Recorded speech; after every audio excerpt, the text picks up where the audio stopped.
be recorded. We're going to go ahead and put this on our, I know that Ardenwood is planning on putting it on the website. So I'd first like to start off by saying that I will not have all the answers today. So you will not get an update on the building or, the insight, what's going on specifically with registration or anything like that today. I want to make sure you know what you will be getting, which is an overview of what to expect when your child goes to middle school, the new routines that you may want to implement at home. And I hope that you have an opportunity to share your concerns about your child going to middle school. And I hope that you feel supported here and that we're able to, if we don't have an answer for you, we will try to either get the answer for you or send you to a resource that has the answer for you. And Miss Kim will be in the chat. She'll be checking in and making sure that your answers are either that your questions are answered, or that we wait till the end and then I'll be able to answer those questions. All right, so preparing for junior high, I wanted to clarify, currently Thornton is not a middle school. They are a junior high. When they start allowing sixth graders on campus, they will be called a junior or a middle school, but for now it is Thornton Junior High School. And I want to first ask you a question. How are you feeling about your student going to middle school? This is the exact or very similar presentation that I gave your students. And they, of course, provided me with a very animated response, and I'm hoping you can do the same. So what you're going to do is text Olivia Guerrero 038 to 37607. Again, that's my name, Olivia Guerrero 038 to 37607, and just type in a word of how you're feeling about your child and them in middle school.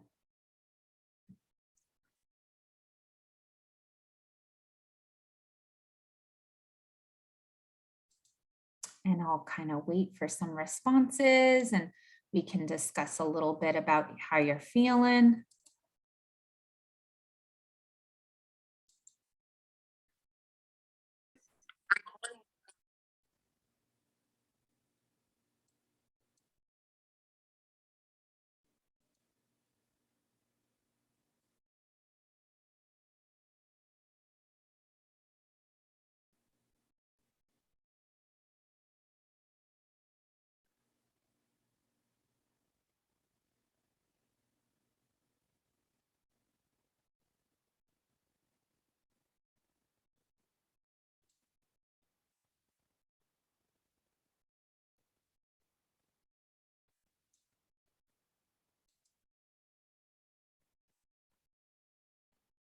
Is everybody able to get in there, having trouble filling that out at all? I just want to make sure. Feel free to unmute or respond in the chat. Hey, Ms. G. Yes. If you can repeat the instruction one more time, because I think I missed some part of it. All right, so you're going to text Olivia Guerrero and what to 37607, which is already in the chat, and you're just going to tell me how you're feeling. So I'll go ahead and do this since it's in the chat. How you're feeling about your student going to middle school. Just one word to describe how you're feeling. Maybe sad, happy, excited, nervous. I think I would feel a little nervous. My son is not quite there yet, but I think I would be feeling a little nervous.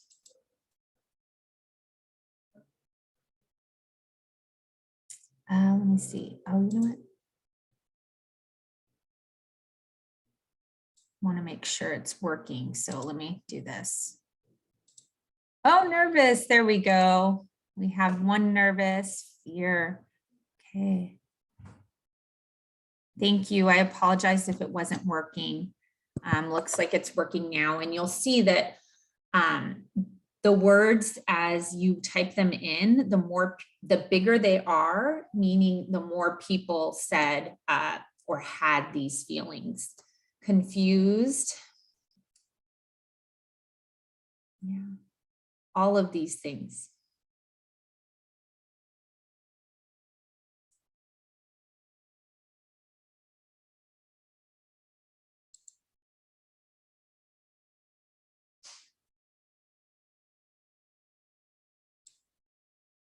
All right. Shut up. Oh, I'm going to ask that you mute yourselves. If you are joining us, please mute yourself because we can hear you. All right. So a lot of us feeling excited and nervous, but also anxious, confused, joy, happy, fear. Anybody feel like sharing why they use these words and this language to describe how they're feeling?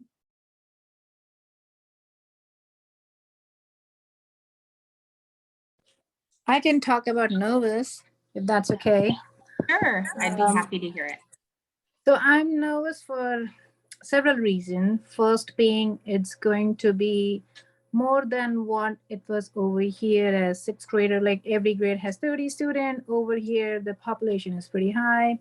That's one thing. And then second thing is about there is no bonding between teachers. Kids are not, familiar with teachers. Neither teachers are familiar with the student, these new student. And the third thing is about mixed crowd. I think that's the biggest nervousness. So I don't know what kind of group he would be hanging out with. And then at elementary level, we were in close touch with teachers and administration. So we felt like, oh, it's our school. But in Thornton, I think we would be missing that part.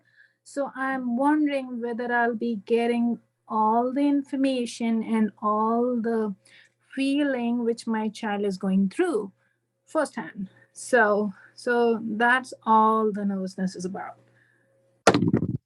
Sorry. Yes, yes. I hear you. I do think your feelings are valid, and I think that this presentation is going to be helpful for you.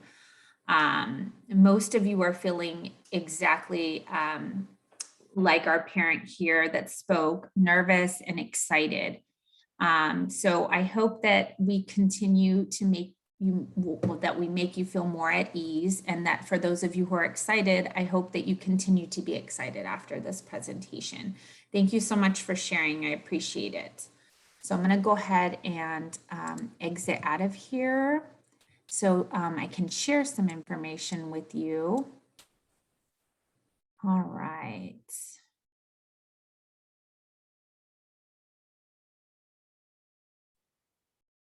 All right. So what we are going to talk about today is what to expect. PE, which I'm sure you all know that a little bit of the differences, the new expectations and organization and how important that is. The new expectations is a little about what the parents spoke on, not really feeling that connectedness that you would like to have with all of the teachers. How to prepare for their first day, getting involved, whether that's parents and students, the flex period, asking for help, not being afraid to ask for that help, or, I know some parents can be, sometimes it can feel like, I don't know where to go to get the help that I need. And even as an educator myself, I was asked to sign something the other day and I didn't remember what it was. And I didn't know what the scores meant. So, I asked, and there should be no problem with asking. I would want parents to ask me if they had a concern, and I would want to answer that the best that I could. So I would hope that that would be the same in return. And I really do think that educators, they want what's best for your child, and they're going to answer those questions and those concerns when you reach out. Safe social media use, anti-bullying, just a smidgen on those two. And then taking a timeout, and taking a timeout does not mean anything bad. I talk about taking timeouts with my son all the time. It may be, big emotions or having, frustration or feelings, and just taking a moment to themselves to kind of regroup, readjust. I always say, you're not in trouble. Let's just sit here and kind of let's step away from our activity for the moment. And then lastly, resources that you will hopefully find helpful at the school site, not just, and this is general resource. All right. So what to expect, right? Multiple classes, multiple teachers. Your students are going to see about 7 different teachers throughout the day. They may see a teacher twice, and that teacher, and I know the parent concern was, not having that connectedness, but your student, will find a teacher that they connect with, maybe not right away, right? It's going to take time, but they could take an elective or a class that they really enjoy in a core subject, and they could connect with that teacher during their class time and during flex time, which we'll talk about that. But also after school clubs are another opportunity for them to connect with their teachers, or their homeroom teacher, which is somebody that they see every Friday. They have homeroom, and it's a consistent person as well. So although they have multiple teachers, they're going to have opportunities to see a teacher more than once a day. That's kind of what I'm trying to emphasize here. So if they connect really well with their English teacher, let's say, they may go to their English teacher for flex, or maybe their English teacher has after school tutoring, or maybe their English teacher also is a club like leader of a club. So you never know. It's not like they just see them once for 44 minutes and that's it. Okay. A bigger campus. I think Ardenwood, and I'm not sure about Forest Park as far as the size, but Ardenwood is pretty big already. We have about 800 students. So I think it's about 1,000 at Thornton, so a little bit bigger, but not much, right? Lots of new kids.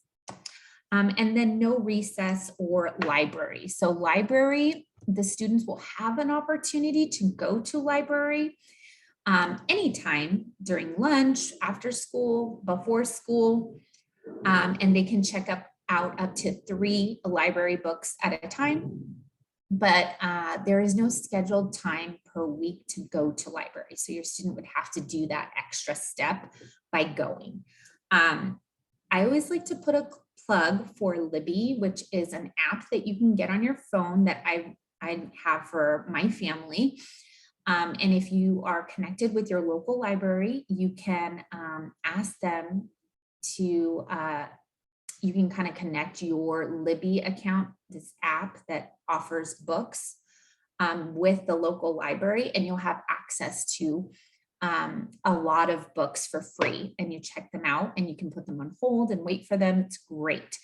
So I highly recommend, if you haven't utilized that app, that you connect with your local library and download that app so you can get that. So that's another opportunity for your students to go to the library. All right. So PE, and I know this is a concern for a lot of students. This is one of the biggest concerns when I did the presentation was, oh my goodness, I'm gonna have to change, and at school, and what time, and oh, if it's in the middle of the day. And I don't know how to open up a locker. All of these daily routines that are going to change, right? It's going to take some time to get used to and feel comfortable. So what we want to do is prepare them as much as we can to help them feel comfortable with that transition. So they know it's going to be every day. There's going to be locker rooms. There's going to be they have to dress out or have a uniform for PE. I did tell them that they're not going to have to worry about PE clothes or anything that first week, because the PE teachers are going to be assigning lockers and selling the PE clothes. But one topic that I do want to address that I think is really important that I also addressed with the students was personal hygiene. So really important that students keep extra clothes just in case in their locker. They may never need them, but if they do, maybe they slipped in mud, you had an accident, they may need to change. So it's a great place to store some extra clothes for just in case. In addition to that, maybe some deodorant, highly recommend that. If anything, deodorant or face wipes. Because after PE, sometimes they have to run the mile, like once a week.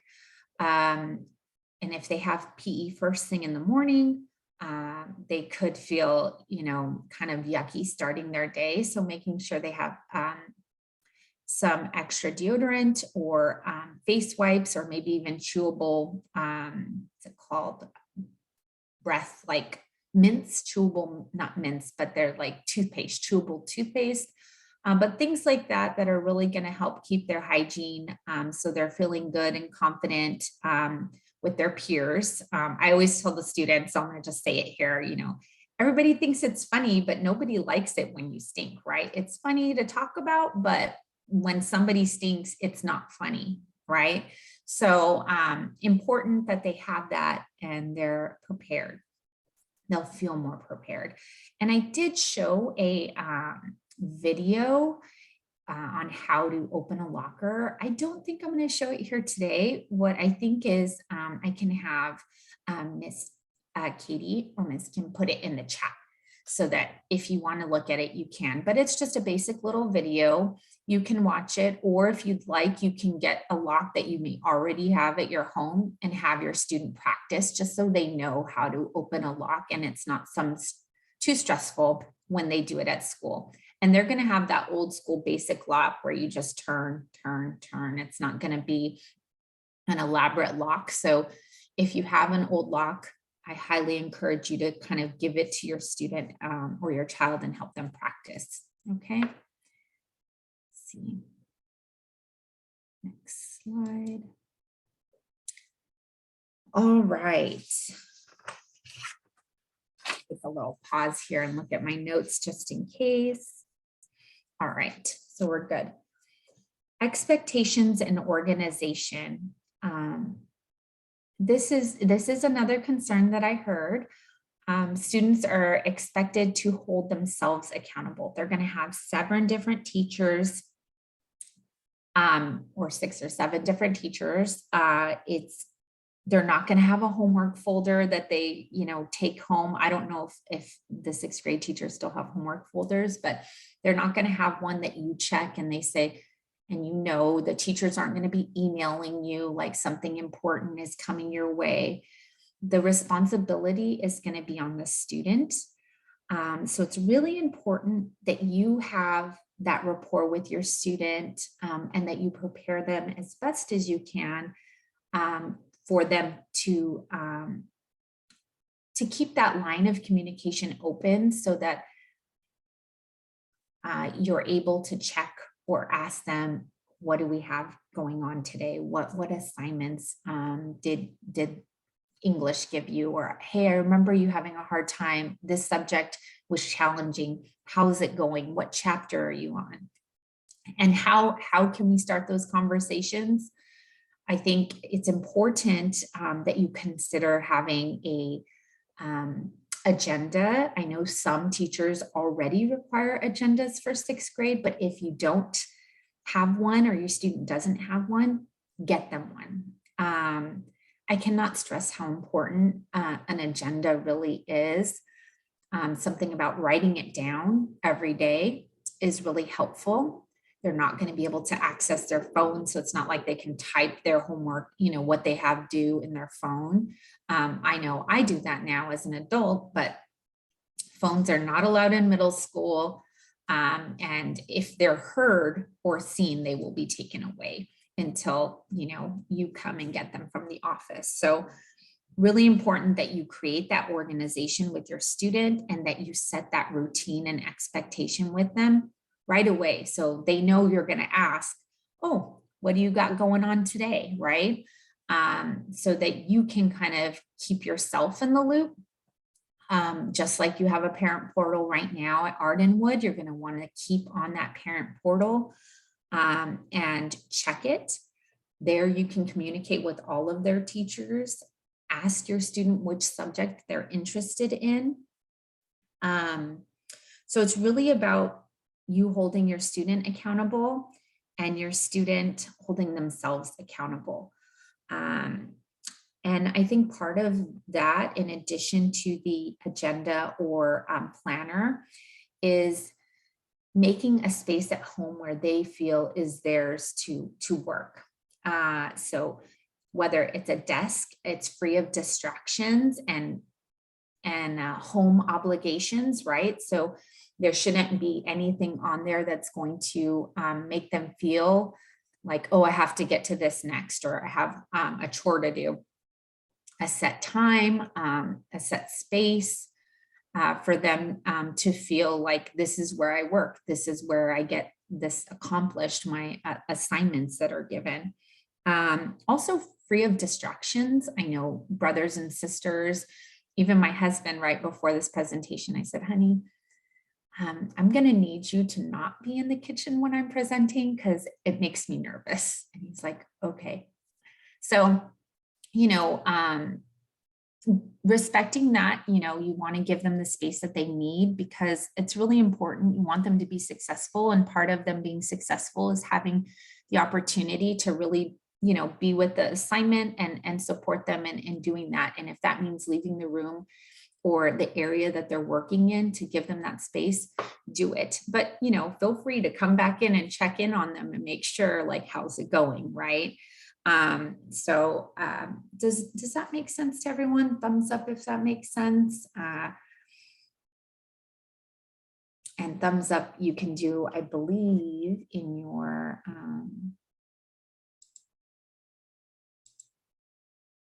let's see. Reactions. Okay. Yes. Is there a question? You'll find it in reactions. Yes, find it in the actions. Thank you. All right. Okay, so we'll go to the next slide. So preparing for their first day, I would highly encourage you to have your students attend WEB, which is kind of like a student-led orientation. I believe you should know the dates. It's August, I want to say 16th and 17th, I believe, but correct me if I'm wrong, put it in the chat. The students, this was one of the questions that I had for the students when we did a Jeopardy game, but and tell them to take it seriously, right? Because on their first day, it's already going to be, going their first day of a new school, it's already going to be stressful enough. So if they can benefit from going to that event and really finding their classes and not worry about like what they're wearing, it's going to be hard. I'm sure that's going to be a component of it too, but making sure that they kind of understand where PE is located, where, their English classes are going to be held. Really important that they pay attention and try to find the classes ahead of time. Another cool thing that you can do with your student the week before, maybe walk, if their walkers are going to be walking to middle school or driving, maybe you just want to take a little drive over there at the time that you would normally go, so that the routine is familiar for everyone, including you, whether that's walking or driving. Another important tip is doing everything the night before that you possibly can. Preparing, sometimes I have rough mornings, right? We all have rough days. And when I have a rough day, that affects my performance and my demeanor sometimes at school. Just it happens. And my son the same way. If he wakes up late, or if I wake up late and we're running around the house, we're frazzled, it's hard to get to school and then be like, a stellar student. So I want you to really prepare as much as possible to make the morning routine as normal as it possibly can be, because we want our students to feel as comfortable as they can, because the first day is already going to be as intimidating and scary as it can be, right? Because first days are typically, can be intimidating. So important that we make every bit of that beforehand as routine as possible. Okay. Getting enough sleep, getting that healthy breakfast in the morning. Can't stress that enough. When we're rushing in the morning, that can affect our day. And so we want to be as, having a good night's sleep, eating that healthy breakfast to really get there and be ready for our day as much as possible. Okay.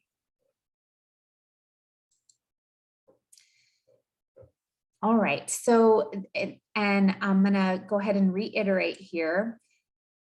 We want our students to get involved in activities, and parents are worried, or it can be worrisome when we have a larger school with new students and new teachers, more than one teacher.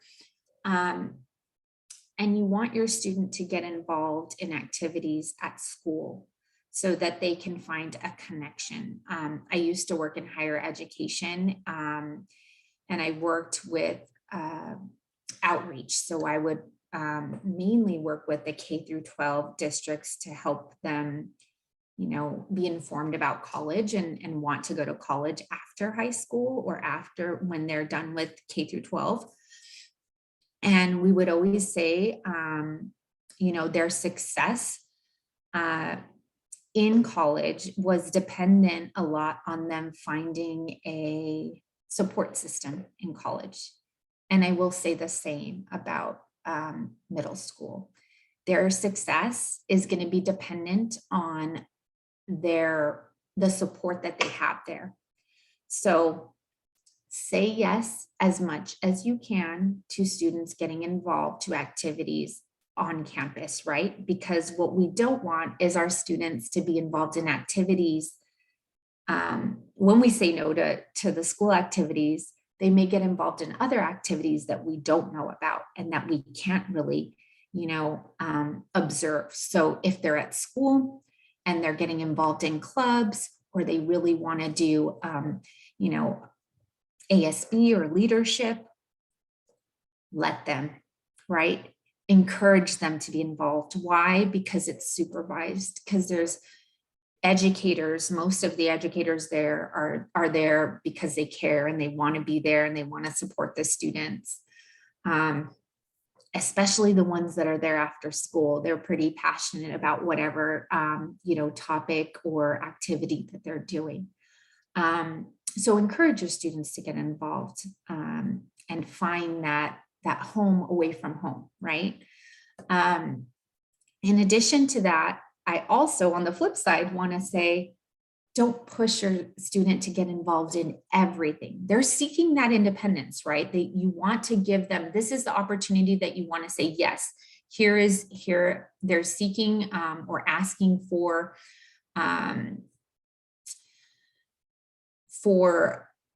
trust. And you have to understand that it's important to give them that trust. But on the flip side, you don't want to overload them. If they're already involved in activities after school and they have great program, you already have great programs and resources that you think are enough, don't push them to get involved into another thing at school. Or if they ask you, make sure you say, hey, let's look at everything we have going on. And can you handle this? Is this something that you can do? Because what your student can do is different than what another student can do. No student is alike. So, if maybe their friend is involved in after school activities and also outside of school activities, and they're getting straight A's and they're thriving and doing great, but your student needs extra support in math and really needs to focus in a subject that they're having a hard time with, and maybe only has 2 after school activities. That's okay, because that's what's best for them, right? So we want to keep what's best for them in mind as well. And we don't want to overwhelm them or overload them, okay? I like to share this. Usually I share it, or my mom would share it when she was talking about holding a student back from a grade. She'd always say, my daughter, Olivia, that's me, was held back from 2nd grade, and she's doing fine now as an adult. So I want you to know that, if your student is struggling a little bit, or, they're not involved in everything, it's okay. It's what's right for them. I always ask your students to do their personal best. I'm not asking for anybody else's best, but their best. And that's what we want them to bring to the table, because when they bring that to the table, they will thrive. I promise you. So anyways, keep this in mind, but don't push. Do what they can. Let them do what they can. Okay. All right. See, how am I on time? We're doing good on time. All right, flex period. So flex is a time in the student's schedule every day where they have the opportunity to go to a different class based on their preference for activities that morning. And I believe they can register that morning. I may be wrong, okay? So, but I know it's an app that they use on their computer or phone. And a lot of this is really for them to take a moment to reflect on a class that they may need, more support in. Let's say a student was absent the week before and they have a test in history or social science. They need to go see that teacher for study hall to kind of get the answers or get information about the test. That is a good opportunity for them to go. So it's a place for them to go during that period. Every day there's a different, every day they have an opportunity to go to flex, except for, I believe, Fridays, but don't quote me on that. And they can either study, they can take a mental health break. Maybe they can color, do some,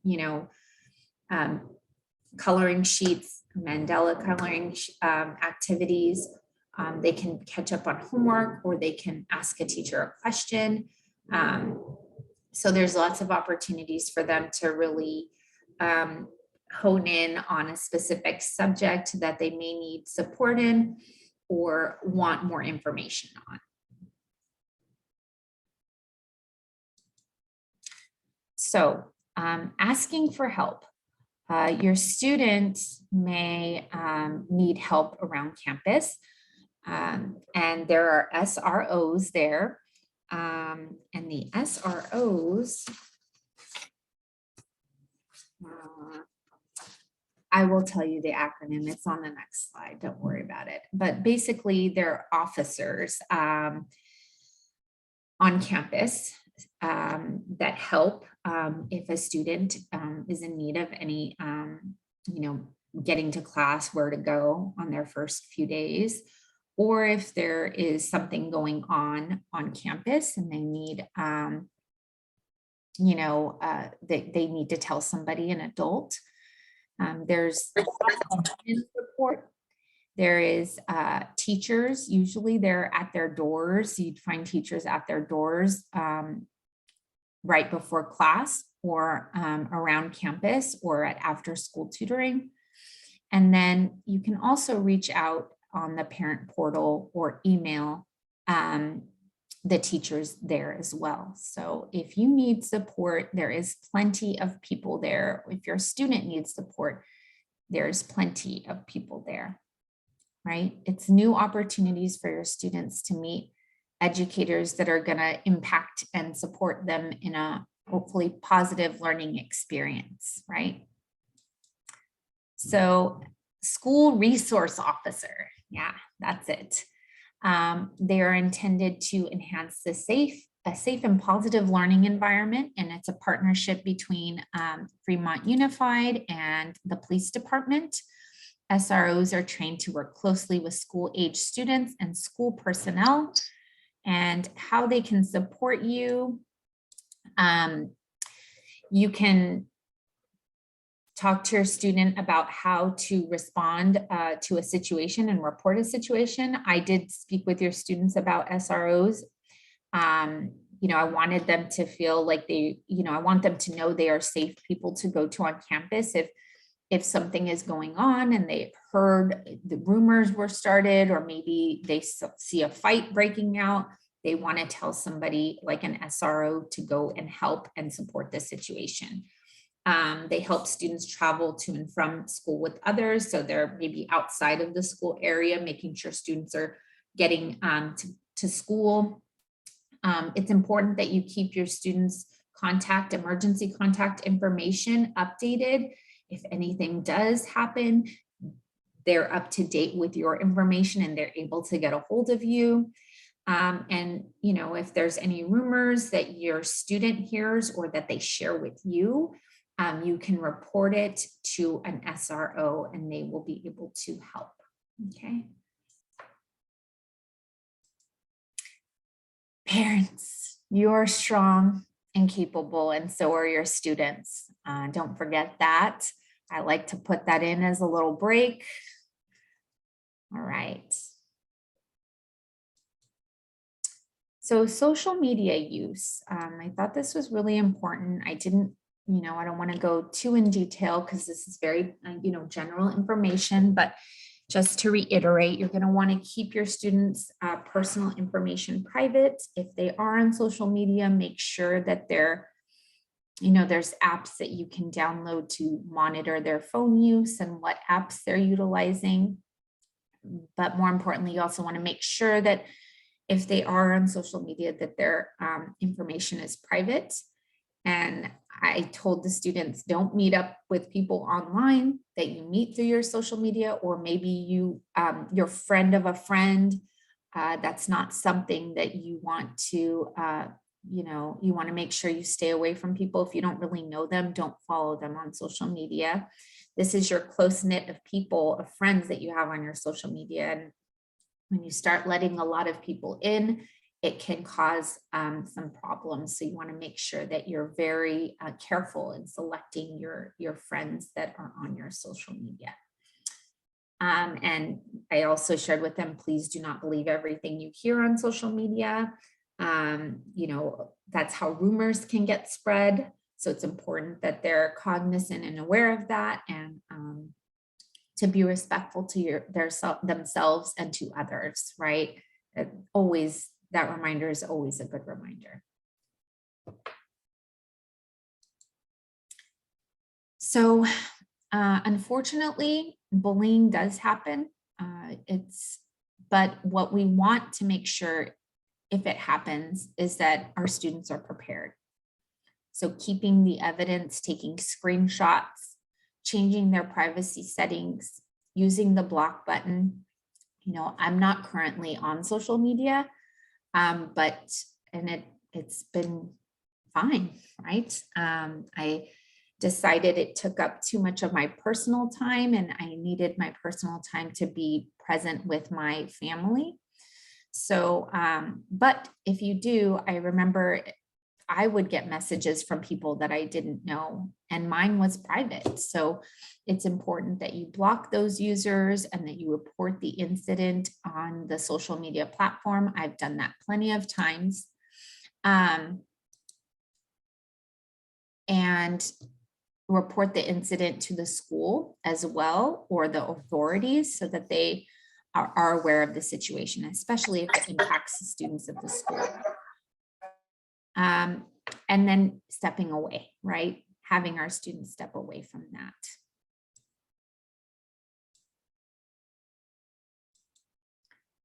All right, so sometimes there's going to be hard days. We talked about that. So it's important that we develop some coping skills, and all of your students should be very familiar, or most of them have had me do presentations in their classroom about coping skills, especially fourth graders. If you have any fourth graders, I have probably done a lot of coping skills in their class, just because the fourth grade teachers have allowed me to come in and do them, and it's been wonderful. So they may need this even on the first day, even if they didn't have a bad day. A hug from mom or dad or grandma or grandpa or guardian or whoever, close family member. It's always nice to have a hug, right? Maybe some fruit or hot chocolate or their favorite treat after their first day. Maybe they have a rough day at school and they need to talk it out with someone. Even if it's not you as a parent, a trusted adult that you know that they feel comfortable sharing with. I was really close to my second grade teacher, who is also the teacher who held me back. And I would call her for advice often. So, if your student has a special relationship, continued relationship with maybe an old teacher or a coach, calling them and talking to them about a situation that they're going through is a good idea. Making a plan, thinking about the problem and how we can approach it better next time is always a good idea. If maybe they had trouble on a test, or they felt, like they could have done better in a sport activity. And walking, taking a walk, a rest, exercise, meditating, cuddling your favorite pet. I have a student who always, every answer for her, if she's angry, if she's sad, I cuddle with my dog. I cuddle with my puppy. So just keeping those in mind and remembering that those things do help. Coping helps.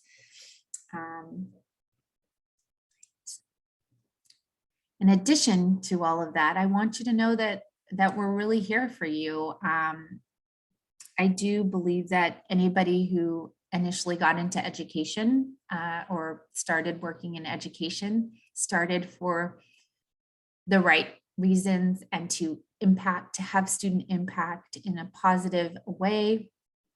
And ultimately, we want student success, and that's why we're here, and that's why we do what we do on a daily basis. So know that everybody, not just teachers, but principals, counselors, school staff, security, or RSOs, SROs, the school resource officers, that means security. They're there too. We're all there.